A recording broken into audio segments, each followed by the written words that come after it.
Of all the numerous ills that hurt our peace, that press the soul, or wring the mind with anguish beyond comparison, the worst are those by our own folly, or our guilt brought on. This is the birthplace of a great man, a poet who is world renowned, the man with several titles, the Bard of Ayrshire and the Ploughman poet, to say a few. I speak, of course, about Robert Burns. His birthplace and home during his early life is now a museum dedicated to him, but that is something fairly well known about Scotland's favourite son. Ladies and gentlemen, I would like you to join me as we explore some of the little known and more obscure aspects of the great poet's life.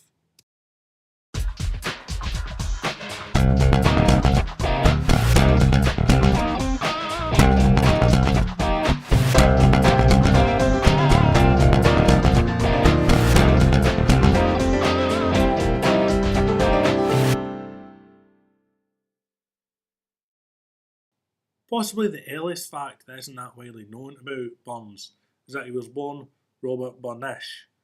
It was Burns himself who changed the family name when he was 7. In every other circumstance, the mind has this to say, it was no deed of mine, but when to all the evil of misfortune this sting is added, blame thy foolish self. The Tam O'Shanter Inn, a pub named after one of the most well-known stories written by Robert Burns, a story he wrote in 1790 that could be connected to his love of the drink. This tale has had numerous adaptations done over the years, including some comical.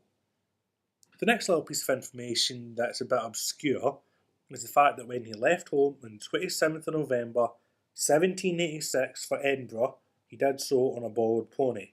Now, let's head to my hometown and the place that allowed Robert Burns to become the famous poet he is, Kilmarnock.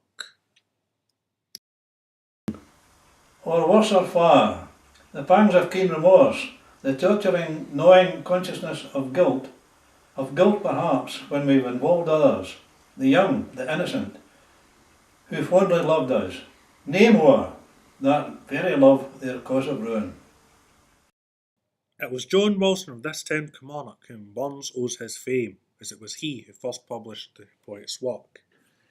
And now for some more little interesting facts. Robert Burns and Sir Walter Scott met each other in a pub during the winter of 1786 to 87.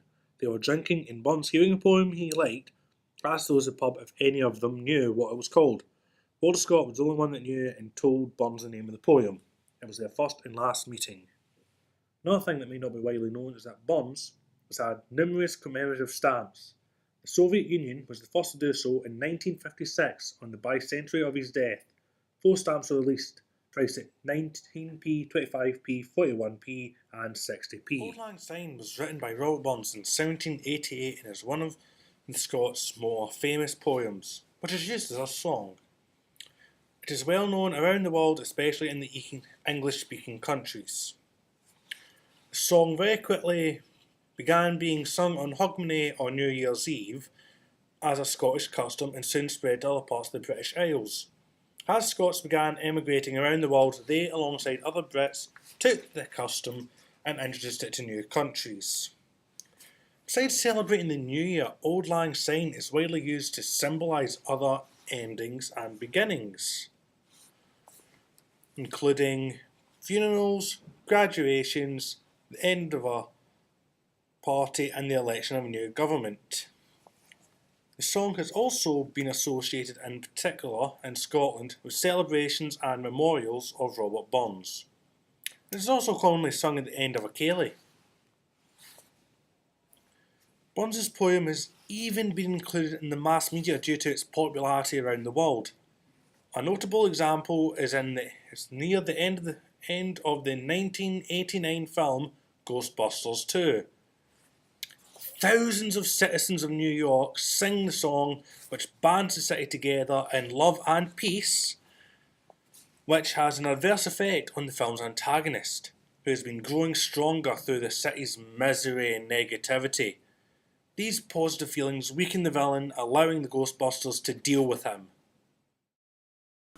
O burning hell, in all thy store of torments there's not a keener lash. Lives there a man so firm, who, while his heart feels all bitter horrors of his crime, can reason down its agonising throbs.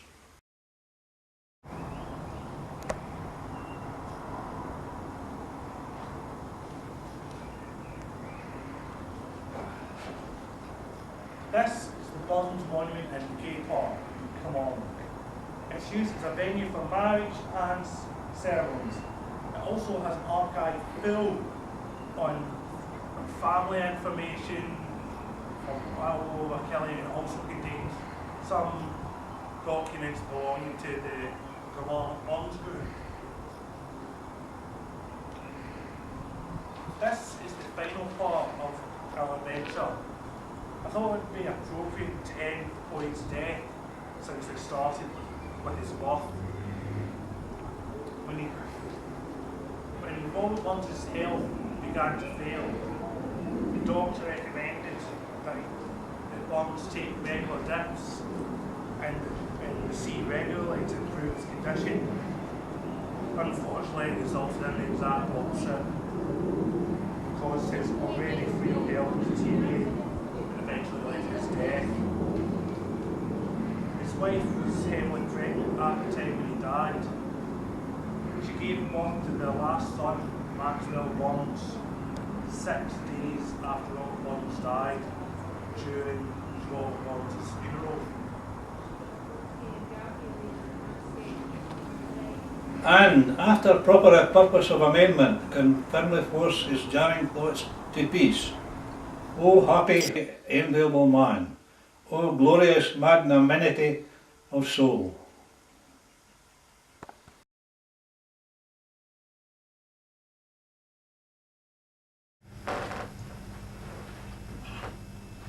Oh, almost forgot.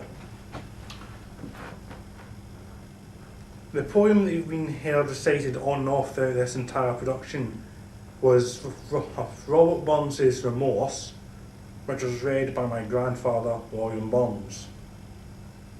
Okay, thank you for your time, everyone, and roll credits.